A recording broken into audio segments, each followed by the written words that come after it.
وقالوا لن نؤمن لك حتى تفجر لنا من الأرض ينبوعا أو تكون لك جنة من نخيل وعنب فتفجر الأنهار خلالها تفجيرا أو تسقط السماء كما زعمت علينا كسفا أو تأتي بالله والملائكة قبيلا أو يكون لك بيت من زخرف أو ترقي في السماء ولن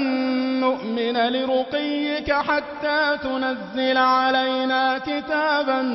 نقرأه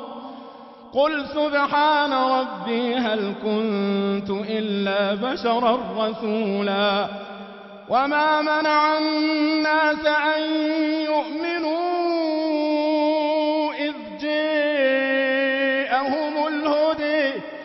إذ جاءهم الهدى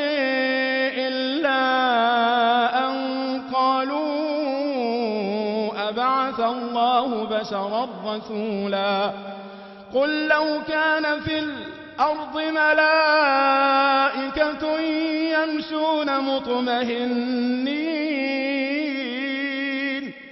يمشون مطمئنين لنزلنا عليهم من السماء ملكا رسولا